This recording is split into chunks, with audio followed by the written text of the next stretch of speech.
Francisco se despertó y estiró desde la punta de los pies hasta la cabeza. Salió de la cama de un salto y con entusiasmo abrió las cortinas. Pero para su desilusión, estaba lloviendo. Se quedó mirando hacia afuera a través del vidrio, con su cabeza apoyada en sus puños, los labios fruncidos y cara de aburrimiento. ¿Cómo voy a sobrevivir todo este día lluvioso y aburrido? Mamá y papá se fueron y me dejaron en la casa de tío Gabriel.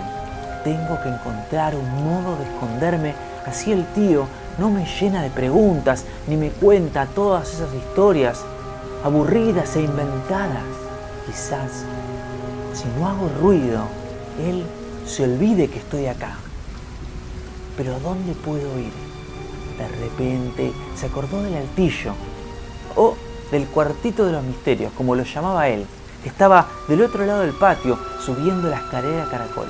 Su tío no lo dejaba subir ahí, decía que había cosas que lo podían lastimar, pero Francisco ya había entrado ahí algunas veces, por unos segundos nomás, hasta que sus papás o su tío lo buscaban. Salió al patio y logró ver que su tío estaba dormido en su sillón, con el diario entre las manos, y en la mesita un mate y una pava. Caminando de puntitas de pie, llegó hasta la escalera caracol, que era de un gris despintado.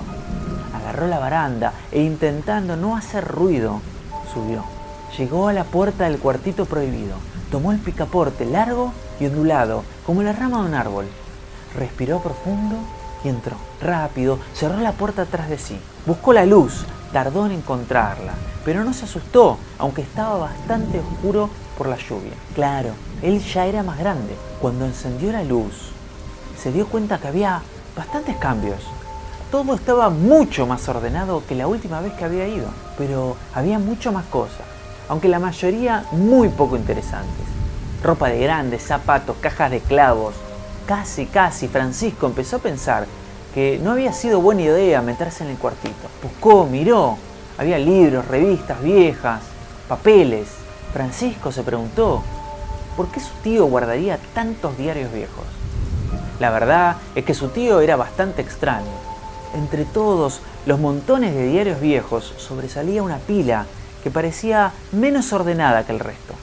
A Francisco esto le llamó mucho la atención y cuando se acercó se dio cuenta de que estos diarios estaban armados como carpetas, una encima de la otra. Francisco movió algunas cosas para hacer lugar en el piso y poder sentarse. Allí tomó uno de los diarios y lo sacó de la pila para poder mirarlo.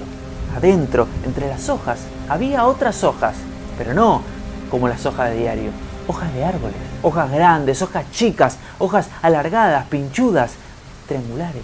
Entonces Francisco se preguntó qué era eso y por qué el tío lo guardaba ahí. La curiosidad lo llevó a tocar las hojas, primero solo con un dedo y después a sentirla con toda la mano, como leyéndola. Entonces sucedió algo raro, rarísimo, que las hojas empezaron a hablar. Al principio Francisco no entendía lo que decían, tanto que creía que estaban hablando en otro idioma, como algunas películas que pasan por la tele. Pero no, las hojas hablaban. Pasa que había que hacer mucho silencio, esperar que parara de llover, y ahí recién se podía escuchar.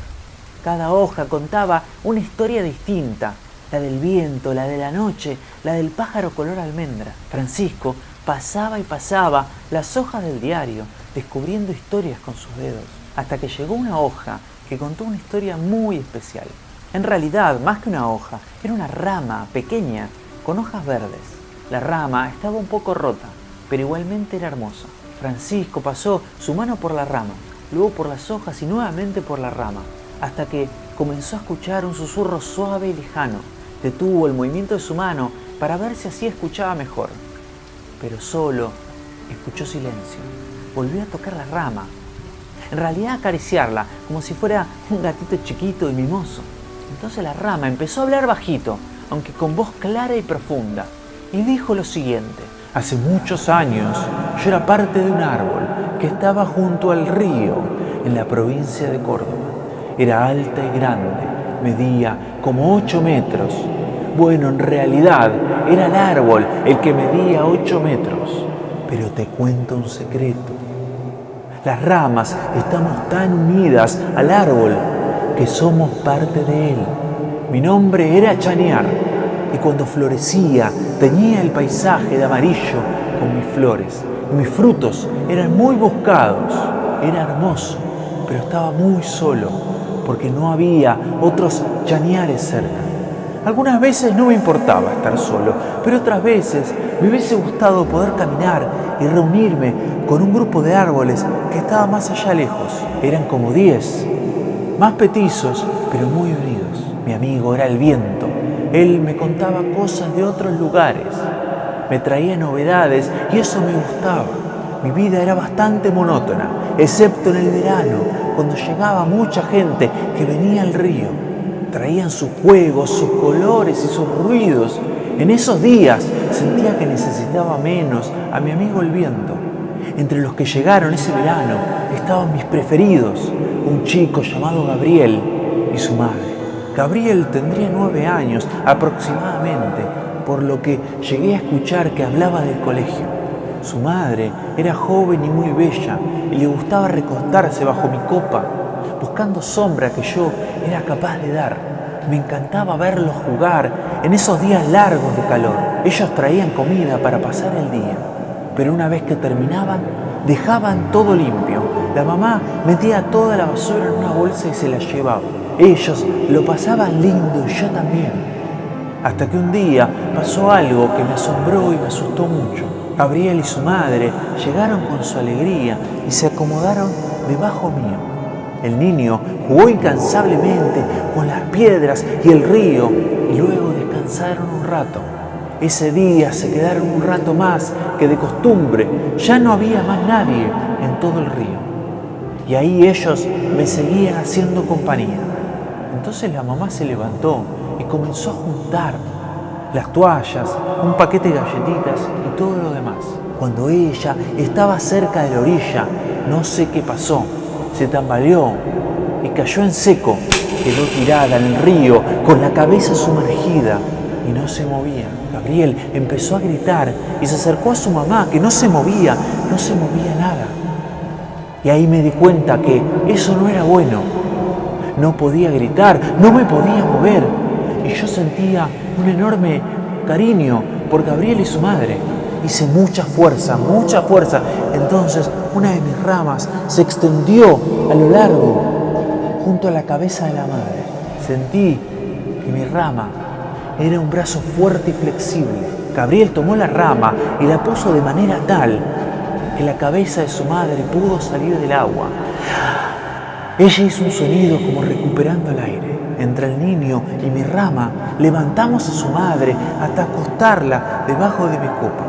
Nunca me imaginé que Gabriel tuviera tanta fuerza como para levantar a su mamá. De a poquito ella empezó a moverse. Se sentó contra mi tronco y Gabriel la abrazó fuerte y comenzó a llorar.